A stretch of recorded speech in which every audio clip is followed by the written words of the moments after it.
โดยได้รับการมอบหมายจากคณะกรรมการเลือกตั้งระดับชาติข้าพเจ้าขอถือเป็นเกียรติแจ้งผลสำเร็จการดำเนินการเลือกตั้งสมาชิกสภาแห่งชาติสุดที่10ตามประกาศแจ้งการเลขที่91คลสลงวันที่2มีนา2026ดังนี้ 1. เขตเลือกตั้งที่1นครหลวงเวียงจันทร์จำนวนผู้ที่ได้รับการเลือกตั้งมีจำนวน19ท่านมีหญิง6ท่านซึ่งมีรายชื่อละเอียดดังนี้ 1. ท่านปริญญาเอกไสสมพรพรหมวิหาร 2. ท่านปริญญาเอกอาจสะพังทองศรีพันดร 3. ท่านธนงไสพุทธไพฑูรย์ 4. ท่านปริญญาเอกไสนครอินทวงศ์ 5. ท่านนางวิไสสฤทธิราช 6. ท่านนางดารณีพรหมวงศา 7. ท่านปริญญาเอกตุลวรรณนอเมืองเศษ 8. ท่านนักเกษตรศรีหาราช 9. ท่านธนงศิษย์เมืองจันทร์ 10. ท่านสอนไซศรีสมพันธ์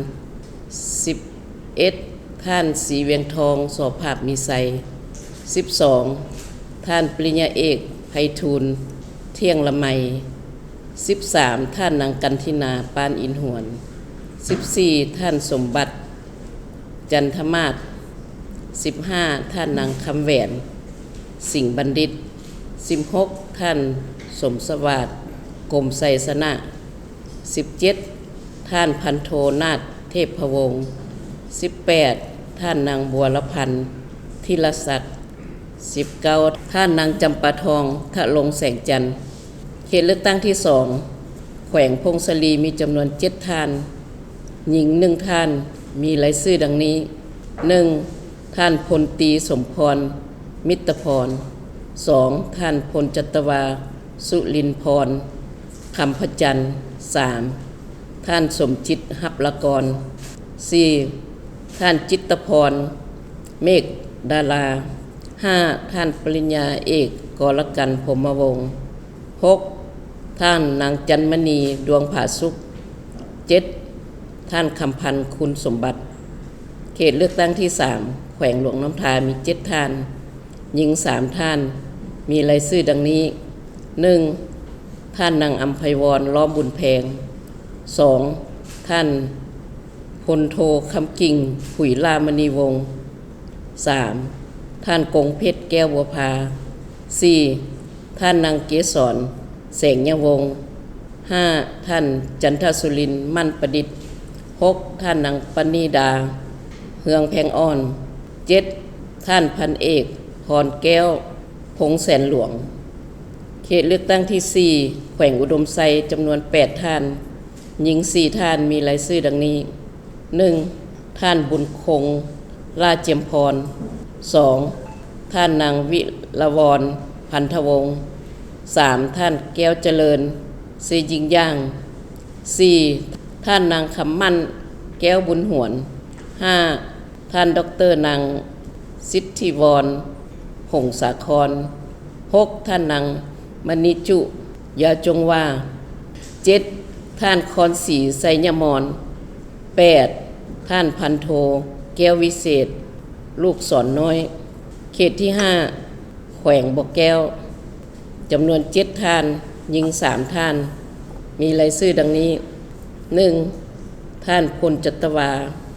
แป้นคำบุตรจันแพง 2. ท่านนางทุมมลีวงพระจันทร์ 3. ท่านดาริวันภูสวรรค์ 4. ท่านพลจัตวา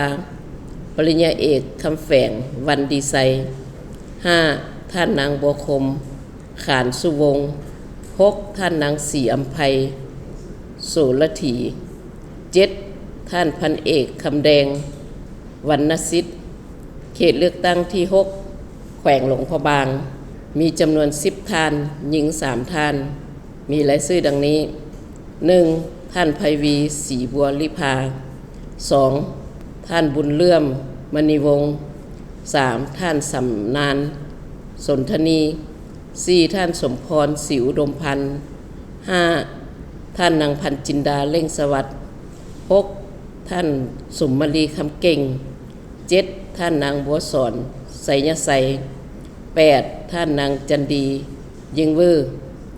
9ท่านปริญญาเอกสุริไสยหงสาคร10ท่านพันเอกวิลสินมิตรพรเขตเลือกตั้งที่7แขวงไสยบุรีมีจำนวน9ท่านหญิง3ท่านมีรายชื่อดังนี้ 1. ท่านเพ็งนีรันคำพันเพ็ง 2. ท่านมีไซพรหมเข 3. ท่านพลตรีไพวันจันทพรหมมา 4. ท่านนางไกยศรศรีดา 5. ท่านกวีเกตดมลิ 6. ท่านนางวรรณาพรหมวิศร 7. ท่านนางแสงมณียโทตุ 8. ท่านปริญญาเอกแววเพชรศรีบุญมา 9. ท่านปริญญาเอกคำแสนศรีสวงศ์เขตเลือกตั้งที่8แขวงหัวพันมี7ท่านหญิง3ท่านมีรายชื่อดังนี้ 1. ท่านพุทธพันธ์แก้ววงไส 2. ท่านนางสวยเพชรทองสมบัติ 3. ท่านนางพองธรรมธรรมทอง 4. ท่านใจเพชรเฮืองถาวร 5. ท่านไสยแสงทรงยงย่า 6. ท่านแสงสุวรรณวงคำ 7. ท่านพันเอกนางพวงทองสุญญวงศ์เขตที่9เขตเลือกตั้งแขวงเสียงขวางจำนวน7ท่านหญิง3ท่านมีรายชื่อดังนี้ 1. ท่านศาสตราจารย์ปริญญาเอกกิแก้วไข่คำพิทูล 2. ท่านรองศาสตราจารย์ภูวงศ์อุ่นคำแสน 3. ท่านนางสมพรโสภิลวรรณ 4. ท่านนางสายภูเงินอุดมสุข 5. ท่านสอนเพชรลาภทอง 6. ท่านนางกิ่งแก้วพรหมจักร 7. ท่านพันเอกปิ่นแก้วปะอินพรเขตที่10แขวงเวียงจันทร์มีจำนวน10ท่านหญิง4ท่านมีรายชื่อดังนี้ 1. ท่านรองศาสตราจารย์ปริญญาเอกทองสลิดมังโนเมฆ 2. ท่านภูธนูเพชรไสสมบัติ 3. ท่านอินทปัญญาเขียววงพระจันทร์ 4. ท่านศรีทนแสงพระจันทร์ 5. ท่านนางเพชรสมรสอน 6. ท่านนางจันทครศรีอัมพร 7. ท่านนางวงเดือนวัตโส 8. ท่านนางด็อกเตอร์วันเพ็งพันธนาลัย 9. ท่านศรีสวัยแก้วดาลวิน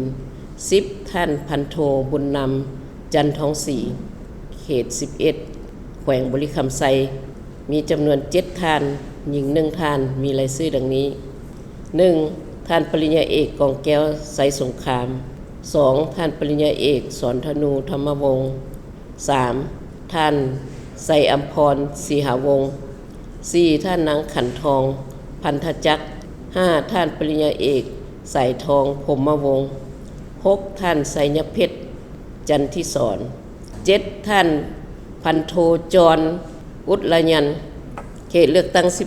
12แขวงขมวนจำนวน10ท่านหญิง2ท่านมีรายชื่อดังนี้ 1. ท่านปริญญาเอกโพไสไสยสร 2. ท่านไสสนะโคตรภูธร 3. ท่านปริญญาเอกแก้วอุดรบุตรสิงขร 4. ท่านปริญญาเอกภูธรวรเพชร 5. ท่านสายคำพระไสยสิทธิเดช 6. ท่านนางสุกเกษมสิทธิเดช 7. ท่านทองเพชรผุยยวงศ์ 8. ท่านไพมณีพรหมสาร 9. ท่านสมวิสัยวงศ์ธิราช 10. ท่านนางก้อนแก้วหลวงไสยมงคุณ 13. แขวงสวรรณเขตมีจำนวน21ท่านหญิง4ท่านมีรายชื่อดังนี้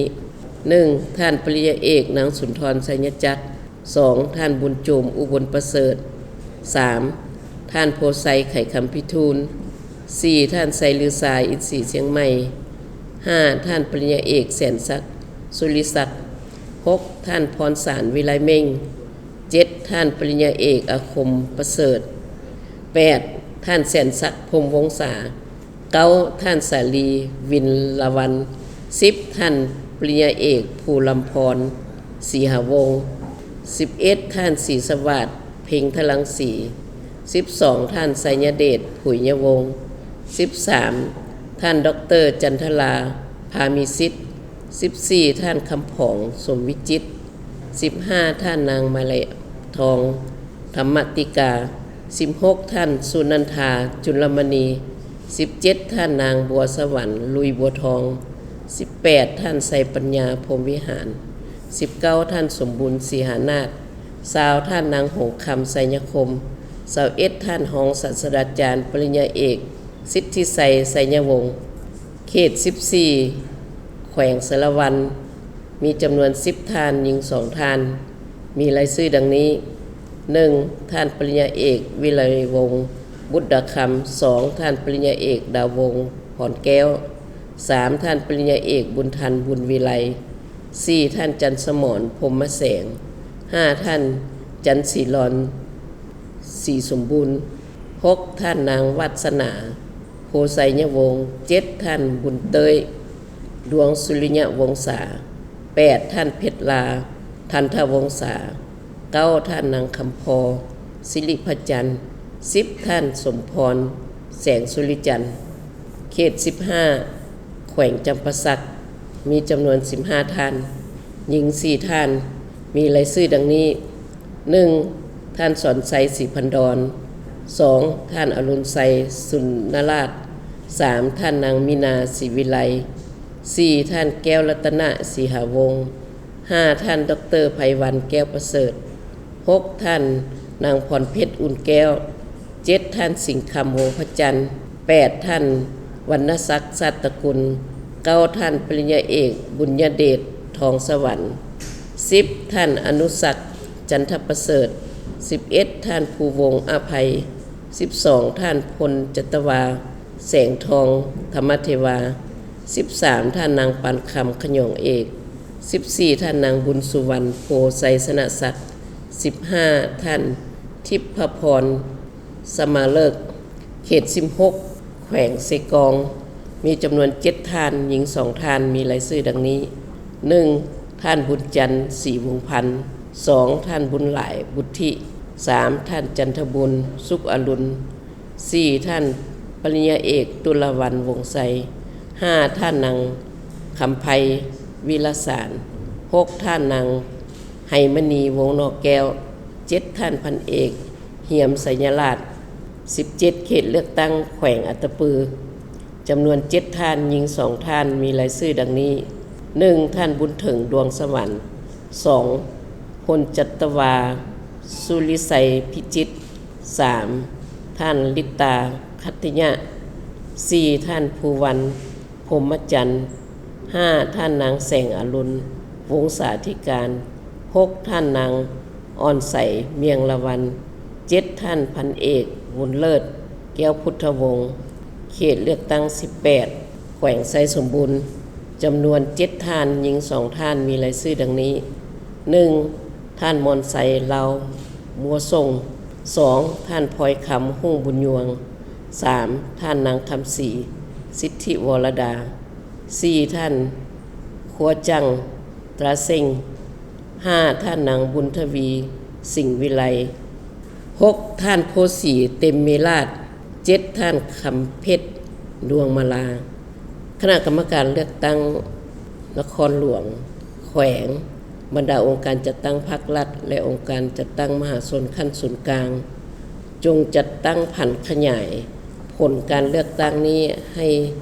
รับรู้อย่างกว้างขวางและทั่วถึงนับแต่มื้อประกาศแจ้งการฉบับนี้เป็นต้นไป